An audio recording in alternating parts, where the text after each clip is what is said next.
Happy day, everyone. This is just a quick little snippet, maybe some helpful tips, small tips that will help you big time, I feel like, on the College Board. So one of the things that I wanted to discuss was when you're talking about gas laws, because we can't see gases, what a lot of times is really helpful for me is to imagine people in a room, okay?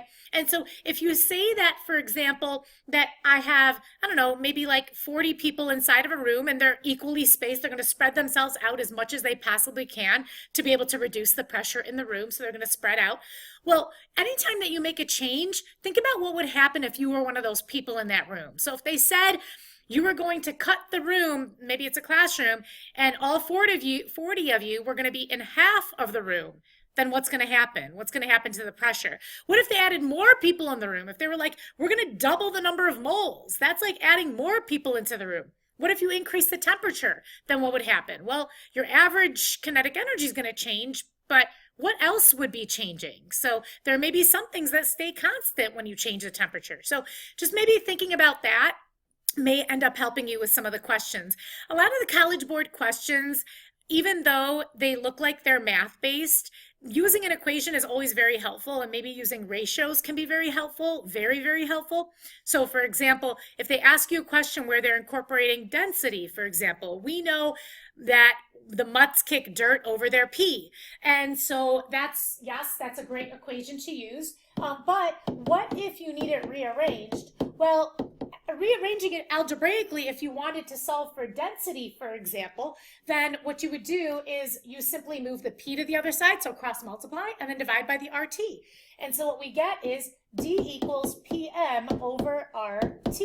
And so if they tell you, for example, that maybe it's different substances where their molecular weights could be different, then you're going to have to look at that, okay? Maybe the pressure is different, but maybe the temperature is constant. Well, we know that R is constant, so you could ignore it. And if we knew that temperature was constant, for example, you could cross that off. And so then what you could do is you could simply relate and do a ratio of D equaling P times N. So you don't have to look at everything. You don't have to be calculating everything, because don't forget, the College Board is supposed to be similar to the AP multiple choice where they say no calculator. And so then it makes it a lot easier to be able to just multiply two numbers than multiplying and dividing a whole bunch of different numbers, okay? So keeping that in mind, if anything is constant, you can simply cancel it out. Okay, so this is another problem that I think would be super, super helpful for a lot of people. And so this is a question or something similar that comes up quite often on the AP. And it's this idea of you have three different gases and they each have their own volume and their own pressure. And then what you do is you end up combining all of them. And so the question is, in this situation, what is the new pressure inside of the system? Now, most of you are going to be thinking Dalton's law, and you think, well, if I know the pressure of A plus B plus C, I can simply add them all up and I get what the total pressure is, okay? Now, that's true if I have A inside of here, and I have B inside of here, and let's say I have C inside of here, and I take all of them and I bump them into one, okay? What I mean by that is, so I'm going to bump B and C in with A. So I'm going to take all of the gas and move it all in there, okay? Well, what happens is my volume is actually still constant in all three of these, okay? So when we do Dalton's law and we say add A plus B plus C, that's assuming that it's not all three of them, it's actually of volumes. I'm talking about moving all of them so that they now all have the same original volume, okay, that they had before. So keeping that in mind. In this situation here, in a problem like this, the volume's changing. Okay, and if the volume changes, you have to recalculate the pressure. And what do we use? Well, how do we relate pressure and volume? P1V1 equals P2V2. And we know that the temperature is remaining constant, so it's telling us that the temperature is staying the same, but we can see pressure, volume, pressure, and volume pressure. So all I'm going to do is I'm going to say P1V1 equals P2V2. That's my ratio. Remember, ratios are set up as numerator denominator if things are directly related to each other, okay? But if they're inversely related, like in this situation they are, then I'm going to do P1V1 equals P2V2, okay? And so now all I'm going to do is, let's just do it for the first example for nitrogen. And so I'm going to do the original pressure, which was 3.0 atmospheres, times my original volume, which was 3 liters. And then I'm going to say is equal to my final pressure, which is what I'm looking for, P2, times V2, which, what's my new volume? Well, the new volume is all of them. Okay, the new volume is all of them. So my volume isn't the same anymore. So it's 3 plus 3 plus 2, which equals a total of 8 liters. So I'm looking at my liters. And it does say that to assume, ignore the small volume in the capillary tube.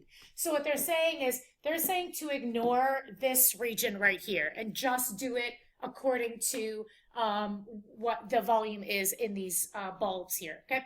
And so I'm going to say that it is 8.0 liters. And so now I know just to do my algebra. And so I would do 3 times 3 is 9. And then we do 9 divided by 8. And I'm getting 1.125, or we would just say 1.1 with sig figs.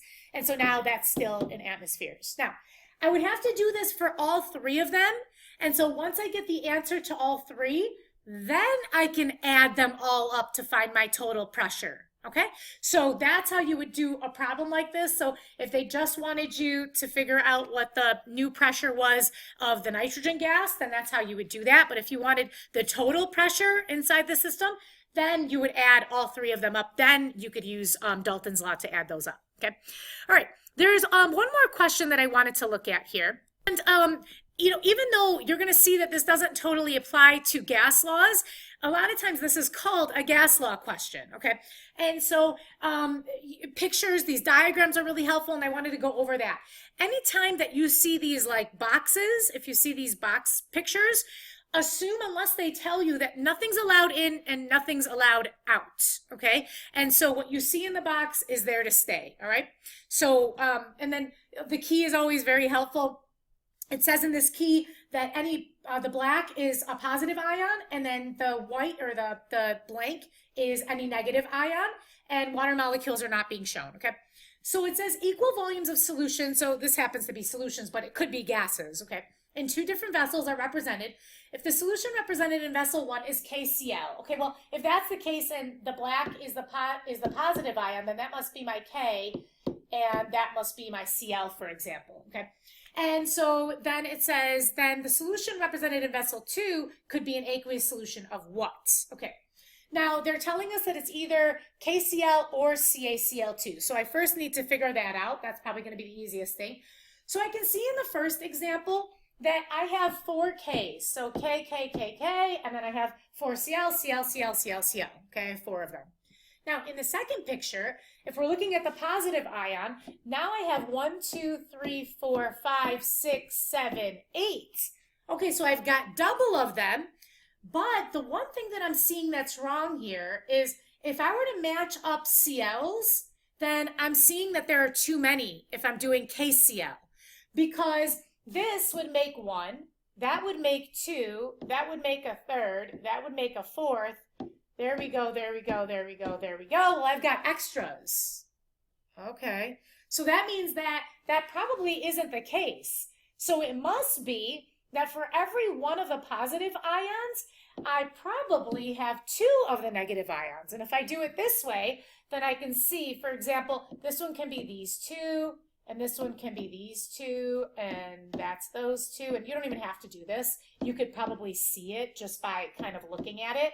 But just to show you in this situation, that's those 2 and that's those 2.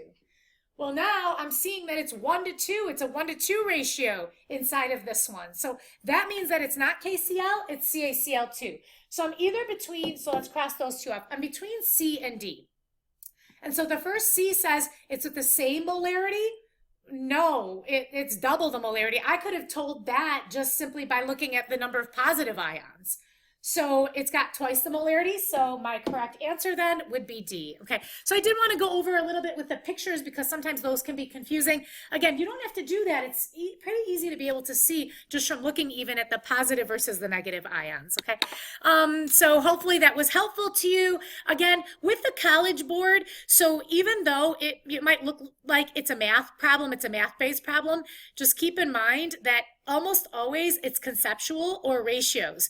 And the other thing to do not forget is the difference between average kinetic energy and speed. Okay, so that's going to make a pretty big difference too. So when you're talking about the average kinetic energy, it is simply dependent on temperature.